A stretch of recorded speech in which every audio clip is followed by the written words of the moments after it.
Assalamualaikum warahmatullahi wabarakatuh. Perkenalkan, saya Vidyawati Mona Arpa MPD. Saya adalah salah satu dosen di Universitas Negeri Gorontalo, Fakultas Ilmu Pendidikan, Program Studi Pendidikan Guru Sekolah Dasar. Pada kesempatan kali ini, saya ingin menjelaskan salah satu mata kuliah yang saya ampuh, yaitu mata kuliah Bahasa Indonesia. Pada mata kuliah ini berbobot 2 SKS dan dilaksanakan pada semester ganjil. Dan mata kuliah ini juga merupakan mata kuliah wajib di seluruh perguruan tinggi. Capaian pembelajaran pada mata kuliah ini, yang pertama, mahasiswa mampu menguraikan sejarah perkembangan bahasa Indonesia. Yang kedua, mahasiswa mampu menelaah ragam bahasa Indonesia. Yang ketiga, mahasiswa mampu menganalisis penggunaan bahasa Indonesia untuk berbicara akademik. Yang berikutnya, mahasiswa mampu menganalisis bahasa Indonesia dalam kegiatan menulis akademik. Yang berikutnya, mahasiswa juga harus mampu menelaah hasil bacaan teks akademik. Dan yang terakhir, mahasiswa mampu memproduksi karya ilmiah dan teks akademik. Kemudian metode yang digunakan dalam mata kuliah ini, yaitu ada metode ceramah, kemudian diskusi, kunjung karya, dan juga studi kasus. Baik, kemudian dalam pembelajaran ini terdapat 3 elemen. Yang pertama yaitu penyampaian konten. Penyampaian konten yang dimaksud adalah penyampaian materi yang dilakukan oleh dosen kepada mahasiswa. Kemudian keterlibatan aktif baik dari siswa ke dosen maupun dosen ke mahasiswa. Dan yang terakhir yaitu asesmen reflektif. Asesmen reflektif itu adalah penilaian secara tes maupun non-tes. Baik, asesmen dalam mata kuliah ini saya menggunakan ada kuisis, workshop, kemudian kahot, dan juga mentimeter. Nah, adapun indikator dalam perkuliahan ini, yang pertama saya menilai kehadiran mahasiswa bobotnya sebesar 10%. Kemudian dari segi sikap saya menilai 10%, dan kemudian bagian tugas, entah itu tugas individu maupun kelompok, itu berbobot 30%. Kemudian UTS 20%, dan juga yang terakhir ujian akhir semester berbobot 30%. Adapun akumulasi dari semuanya itu berbobot 100%. Tugas yang diberikan kepada mahasiswa pada mata kuliah ini, yang pertama makalah, kemudian studi kasus, kemudian yang berikut pembuatan proyek di akhir mata kuliah. Selanjutnya saya akan mendeskripsikan materi yang dibahas pada mata kuliah Bahasa Indonesia. Yang pertama yaitu sejarah perkembangan bahasa Indonesia, kemudian ragam bahasa Indonesia, yang berikutnya penggunaan bahasa Indonesia bagi dalam berbicara teks akademik maupun menulis akademik. Dan yang terakhir yaitu penulisan dan hasil bacaan teks akademik. Berikut ini saya tampilkan video pembelajaran mata kuliah Bahasa Indonesia pada materi penyusunan karya ilmiah. Selamat menonton. Assalamualaikum warahmatullahi wabarakatuh. Waalaikumsalam warahmatullahi wabarakatuh. Apa kabar hari ini adik-adik? Alhamdulillah. Oke, alhamdulillah hari ini kita masih sempat bertemu dalam keadaan sehat. Kemudian kita di ruangan ini akan melakukan perkuliahan, yaitu mata kuliah Bahasa Indonesia. Nah, untuk memulai perkuliahan seperti biasa kita berdoa dulu yang akan dipimpin oleh Keting. Silahkan Keting. Baik, terima kasih. Baik teman-teman, sebelum kita belajar, marilah kita berdoa bersama-sama. Semoga ilmu yang diberikan nanti, yang disampaikan oleh dosen Ibu Vidya akan dapat dimudahkan kita, mudah diterima oleh kita. Doa dimulai. Selesai. Nanti Ibu akan isi hadir semua. Alhamdulillah seperti biasa di kelas ini hadir semua. Nah, sebelum ke materi, silakan handphone.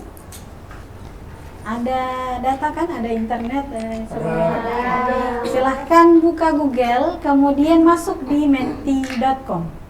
Silahkan masuk di menti.com, udah masuk di Mentimeter. Silahkan masukkan kode yang ini 61303211. Nah, ada pertanyaan di sini. Sebelum ke materi, Ibu mau tanya-tanya dulu. Apakah kalian masih ingat dengan materi yang kemarin, dan ini juga akan dihubungkan dengan pembelajaran kita nanti.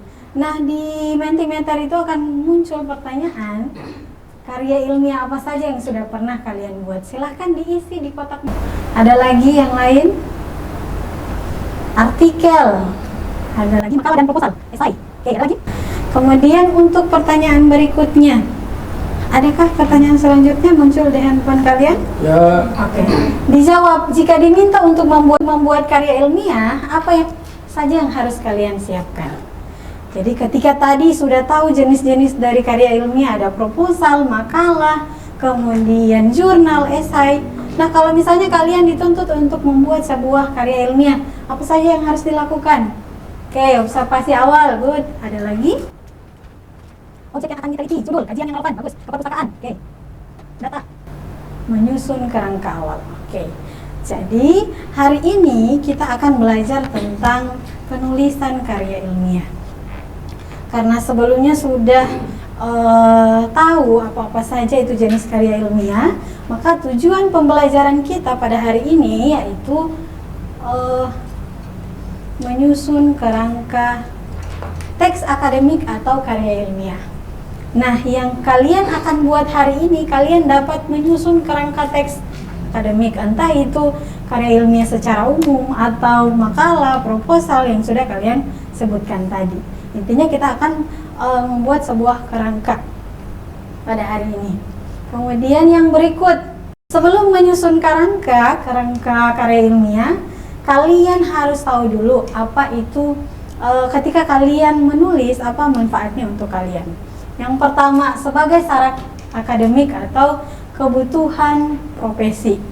Nah, adik-adik, ketika kalian ingin membuat sebuah karya ilmiah, otomatis ada manfaatnya atau ada kegunaannya. Contoh, ketika kalian SMA, pasti setiap mata kuliah itu kalau misalnya ada turun lapangan, kemudian mengamati objek dan lain sebagainya, pasti disuruh buat laporan. Nah, itu yang dikatakan dengan sebagai syarat akademik. Entah itu di SD, SMP, pasti kalian disuruh buat karya ilmiah meskipun tidak seperti skripsi, tapi karya ilmiah itu ditandai dengan karya yang menggunakan bahasa Indonesia yang baik dan benar. Kemudian yang kedua, mendorong kita lebih banyak mendapatkan informasi. Ketika kalian akan menulis sebuah karya ilmiah, kalian bukan hanya tidur kemudian bangun langsung menulis, tidak. Tapi kalian harus mencari data, entah itu mewawancarai informan, atau melihat kajian yang relevan sebelumnya, atau membaca buku-buku yang berkaitan dengan teori atau judul yang kalian ambil, dan kalian akan mendapatkan informasi baru dari apa yang kalian cari. Berikut, membiasakan kita berpikir berbahasa secara baik. Nah, ketika membuat karya ilmiah, otomatis bahasa yang kita gunakan bukan bahasa sehari-hari. Misalnya ketika kita chat ke orang lain, pasti tulisannya, hurufnya disingkat. Itu tidak. Kalau di karya ilmiah harus ditulis secara lengkap, kemudian benar, kalau perlu sesuai dengan kamus atau ejaan yang disempurnakan. Berikut, nah sebelum ke kerangka, kita juga harus tahu di sini ada sistematika dari karya ilmiah. Ini ada beberapa pendapat, ada Kerap, kemudian Ari Kunto, kemudian Susilo. Nah, di Ari Kunto ini secara umum masih menggunakan sistematika karya ilmiah pada dasarnya. Jadi ini bukan sistematika dari skripsi ataupun, maksudnya dia ini bukan khusus, tapi sistematika secara umum. Jadi ada judul, kemudian pendahuluan, ada latar belakang, rumusan, tujuan, ada kerangka teori, metode, kemudian pembahasan, simpulan, dan terakhir daftar pustaka. Begitupun dengan Ari Kunto, dan yang terakhir yaitu Susilo. Sebentar kita bahas apa-apa saja dalam membuat karya ilmiah. Nah, ketika kalian ingin membuat latar belakang, kalau di UNG itu dibuat secara piramida terbalik atau dari umum ke khusus. Maksudnya dijelaskan secara umum, kemudian khususnya itu memperoleh sebuah judul. Uraiannya secara bertahap. Uraian secara bertahap tadi yang dimaksud dari umum secara khusus. Kalau misalnya saya contohkan kalian mengambil judul tadi, misalnya kalian ingin mendeskripsikan pembelajaran menulis menggunakan misalnya flipbook misalnya. Nah, yang dibahas di latar belakang itu yang pertama, karena kalian ingin meneliti tentang kemampuan menulis, berarti kemampuan menulis dulu. Atau kalian kalau mau lebih umum lagi, mungkin pembelajaran yang ada di SD seperti apa. Kalau kalian fokus di SD, SMP maupun SMA. Tapi karena kita di SD, kita contohkan saja di SD. Masuk di identifikasi permasalahan atau gapnya. Nah, ketika membuat membuat latar belakang harus ada gap atau harus ada masalah. Setelah menjelaskan apa itu, bagaimana pembelajaran, kemudian menulis di SD seperti apa, masuk di data-data yang berhubungan dengan menulis. Setelah menjelaskan masalah, kemudian solusinya apa? Kalau misalnya menulis rendah, apa solusinya yang kalian tawarkan? Dan yang terakhir adalah merumuskan judul. Berdasarkan masalah di atas, maka peneliti meneliti judul tentang pembelajaran atau mendeskripsikan judul tentang pembelajaran menulis di SD menggunakan media flipbook. Nah, itu cara membuat latar belakang. Berikut, setelah ada latar belakang, otomatis kita harus tahu masalah atau harus tahu merumuskan masalah. Nah, yang pertama yaitu pahami masalah utama dari latar belakang. Jadi kita harus tahu, jangan secara umum. Misalnya kalian ke sekolah, ibu masalah di sekolah ini apa, tentang menulis, lalu pulang. Tapi tidak cari tahu, maksudnya menulis di materi apa, di kelas berapa, itu harus kalian cari tahu supaya rumusan masalahnya tidak secara umum atau bermakna ganda. Ini ada di sini. Kemudian yang berikut, nah, spesifik dan terbatas. Ini yang ibu bilang tadi. Ketika bertanya di sekolah jangan hanya, oh masalah menulis ibu, oh ya terima kasih ibu. Nah, langsung pulang. Itu akan multitafsir. Padahal yang bermasalah di situ adalah menulis misalnya fakta dan opini, misalnya menulis ide pokok. Padahal itu yang seharusnya masalah di situ, tapi kalian mengambil menulis secara pertanyaan. Tadi kan langsung sih, maksudnya saya izin bertanya di bagian tujuan itu tadi. Sementara ibu belum sempat jelaskan. Oh, oke. Di tujuan mengacu ke rumusan masalah. Sekali lagi bergantung dengan jenis penelitian. Kalau misalnya kualitatif berarti hanya menjelaskan, mendeskripsikan, memaparkan, untuk mengetahui, untuk mendeskripsikan. Kalau kualitatif, kalau PTK untuk menerapkan metode ini di persiklus. Jadi akan beda tujuannya, disesuaikan dengan rumusan masalah atau jenis penelitian yang kita pilih. Kalau misalnya di pengembangan tidak mungkin hanya untuk mengetahui kan, tidak kan? Tapi di pengembangan itu harus mengetahui kelayakan, keefektifan. Jadi akan beda, sesuaikan dengan jenis penelitian. Ibu, izin. Nah, untuk tujuan penulisan itu, tujuan masalah itu kan yang pertama itu mengacu pada rumusan masalah. Nah, itu maksudnya yang dari permasalahan, misalnya permasalahannya ada 3. Nah, tujuan penelitiannya berarti 3 disesuaikan dengan rumusan masalah, atau rumusan masalah ini tujuannya bisa lebih dari 3. Oh, oke. Disesuaikan dengan rumusan masalah. Contoh, ketika di PTK biasanya itu rumusan masalahnya hanya 1. Apakah melalui metode flipbook, model media flipbook dapat meningkatkan keterampilan misalnya menulis siswa. Nah, tujuannya untuk meningkatkan keterampilan menulis siswa menggunakan apa tadi, media tadi. Tapi kalau misalnya di pengembangan, yang pertama kalian harus tahu dulu kondisi awal. Nah, di rumusan masalah berarti bagaimana kondisi awal yang ada di sekolah mengenai media yang akan digunakan. Yang kedua, bagaimana desain yang akan kita kembangkan. Yang ketiga, bagaimana pengembangannya. Yang keempat, bagaimana kelayakan keefektifan. Nah, di tujuan juga akan mengikuti bagaimana untuk mendeskripsikan kondisi awal. Yang kedua, untuk mendesain flipbook misalnya, untuk mengembangkan. Jadi berdasarkan rumusan masalah. Ada lagi pertanyaan? Di hasil penelitian yang pertama yang dilihat itu adalah sajian data yang secara objektif. Ketika kalian menjadi seorang peneliti yang handal, peneliti yang bagus, kalian harus secara objektif. Maksudnya bagaimana, Ibu? Jadi ketika kalian ambil data, kalau yang objektif itu menuangkan apa yang ada di lapangan ke dalam penelitian. Kalau yang subjektif, karena dia alumni di sekolah itu, jangan. Kasihan sekolah saya akan jadi jelek. Kalau misalnya saya deskripsikan gurunya kurang bagus, siswanya masih tidak mampu dan lain-lain. Berikut adalah ini yang tadi Ibu bilang, bukan tafsir dan lain-lain. Kemudian yang berikut, gunakan alat visual. Alat visual yang dimaksud adalah tabel, gambar. Sebagaimana kita ketahui, kalau misalnya beberapa jenis penelitian kayak penelitian kuantitatif, PTK, dan juga pengembangan, itu ada melakukan observasi yang untuk melihat hasil belajar mereka di awal, itu merupakan bagian dari. Kalau observasi itu berbeda dengan pretest. Kalau pretest itu dilakukan di pengembangan. Pretest itu adalah langkah awal untuk mengetahui kemampuan si siswa ini. Misalnya kalian ingin mengembangkan media. Nah, pretest ini dilakukan bagaimana kemampuan mereka tanpa media. Itu pretest.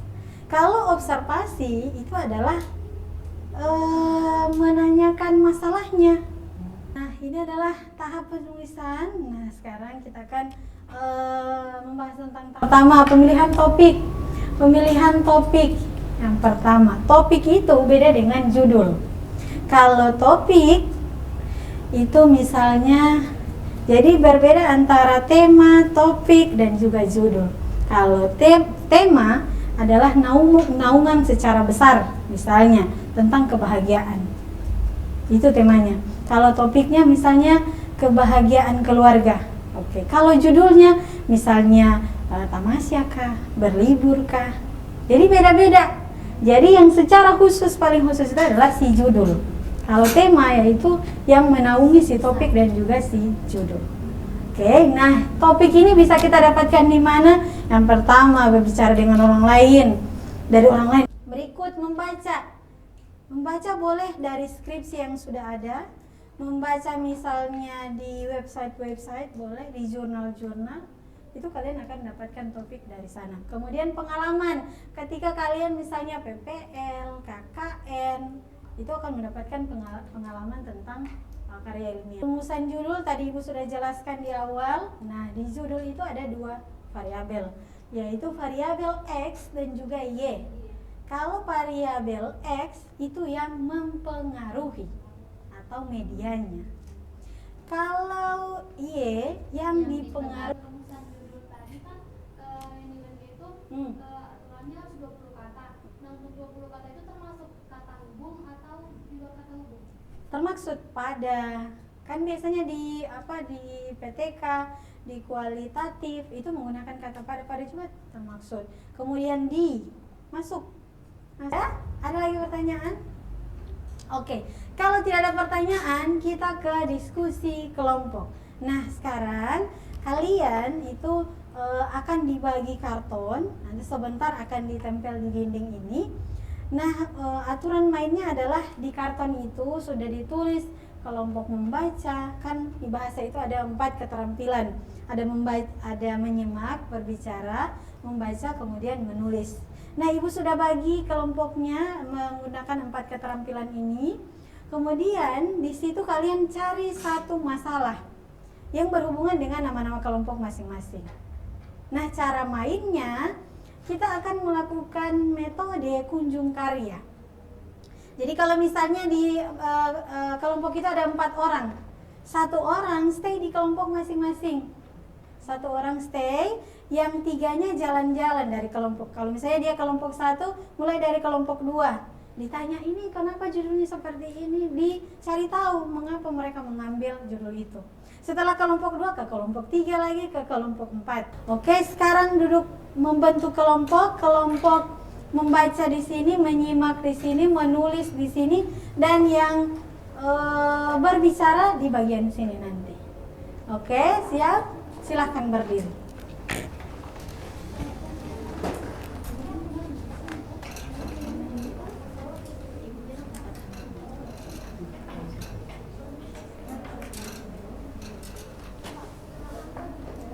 Karena sekarang kalian sudah ada di kelompok masing-masing, jadi sebelah kiri ibu ada kelompok membaca, kemudian ada kelompok berbicara, menyimak, menulis. Nah, silahkan dituliskan kerangka berdasarkan perintah soal yang ada di sini. Nanti di definisi variabel itu dijelaskan sesuai judul.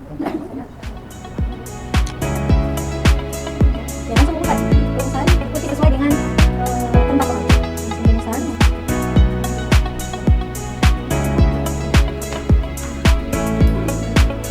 Oke, 1. Oke, cukup. Sekarang kita masuk di tahapan kunjung karya. Oke, di hitungan 3 semua silakan berkunjung begini. Oke, 1, 2, 3 silakan berkunjung. Silakan bertanya apapun yang kalian ingin tanyakan yang berhubungan dengan apa yang sudah dibuat.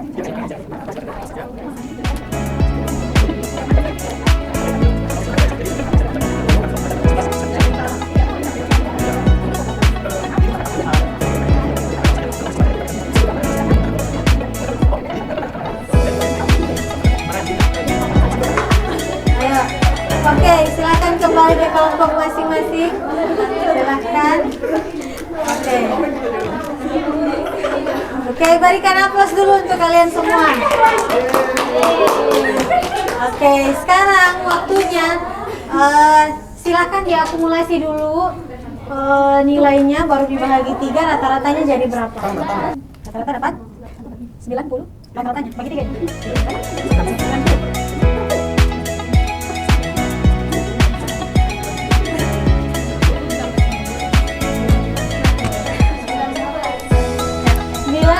2.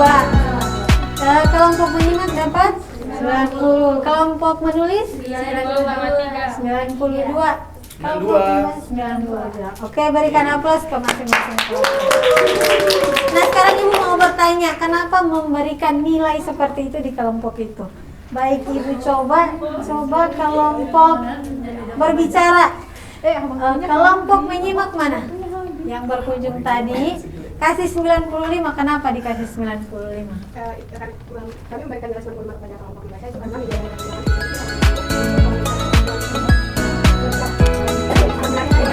Oke, berikan aplaus. Sekarang untuk kelompok menyimak. Yang kelompok membaca, mana kelompok membaca? Kenapa kasih nilai 90? Iya, karena penjelasannya informasi sangat jelas dan terstruktur. Jadi kan dia memahami Berikut kelompok berbicara. Kenapa kasih nilai 90 ke kelompok menulis? karena penjelasan dari yang kami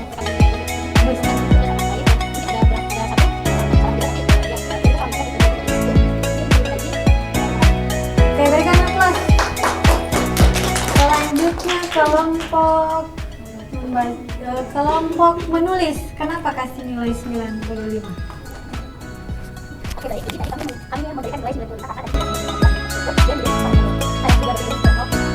Berikan aplaus. Oke, jadi kalian sudah melakukan kerja kelompok, silakan kembali ke tempat masing-masing. Oke, karena tadi sudah ada pertanyaan, sekarang ibu mau memberikan pertanyaan atau soal ke kalian. Ibu mau lihat apakah kalian paham dengan materi hari ini atau tidak.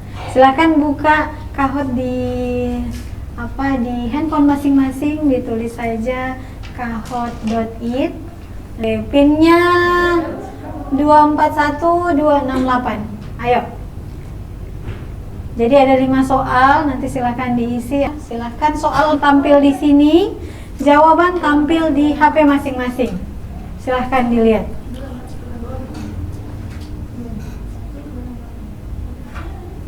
Oke, soal baca di LCD.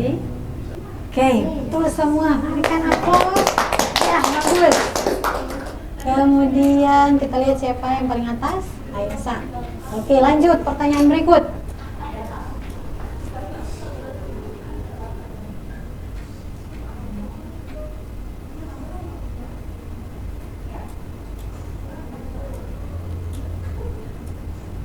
Oke, salah satu, masih ada yang salah. Oke, kita lihat skornya siapa? Sulas. Bagus. Lanjut.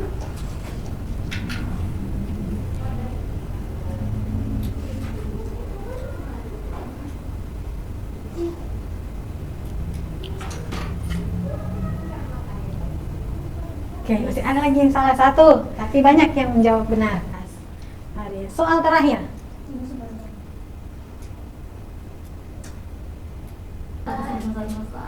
Mari kita lihat siapa yang berdiri nomor 3. Hebat. Berikut Sulas. Oke, kita lihat yang pertama. Aisyah. Menurut kalian bagaimana pembelajaran hari ini? Oke, kalau menyenangkan berarti ada yang bisa menyimpulkan. Baik, terima kasih. Jadi menurut saya sangat membantu kami untuk bagaimana implementasinya nanti ketika kita menulis, baik itu mencari solusi, mencari masalahnya, memikirkan suatu masalah yang ada dengan topik yang terkini, kemudian solusinya bagaimana, terus merumuskan menjadi judul, kemudian dari judul itu masalahnya apa yang tadi sudah di ini, kemudian ada mendefinisikan variabel dan sebagainya. Nah, jadi kami juga bisa belajar berbicara, bagaimana menjelaskan juga suatu penelitian yang kita lakukan. Mungkin hanya itu saja dari saya. Sekian, terima kasih. Oke, berikan aplaus.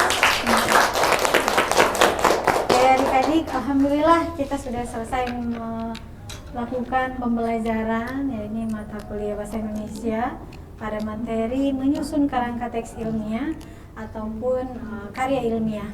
Adik-adik, di pembelajaran ini Ibu hanya menyimpulkan, intinya ketika adik-adik melakukan atau ingin membuat karya ilmiah, adik-adik harus tahu dulu apa masalah yang akan diselesaikan. Itu. Kemudian yang kedua, harus berdasarkan pedoman di mana kita akan melakukan atau menulis karya ilmiah. Dan ingat, ketika kalian ingin membuat sebuah karya ilmiah, tidak perlu tebal atau tipis, karena sebuah karya ilmiah yang bagus tidak menentukan dia tebal atau tipis. Karya ilmiah yang bagus itu berdasarkan masalah, bagaimana kalian memecahkan masalah, kemudian mencari solusi. Jadi tidak melihat tebal tipisnya. Jadi kembali lagi ke kalian, silahkan jelaskan secara objektif apa yang kalian temui di lapangan. Oke, sebelum Ibu akhiri ada pertanyaan? Cukup. Oke, terima kasih untuk hari ini. Insya Allah kita ketemu lagi di pertemuan selanjutnya. Saya akhiri, wabillahi taufiq wal hidayah. Wassalamualaikum warahmatullahi wabarakatuh. Waalaikumsalam warahmatullahi wabarakatuh.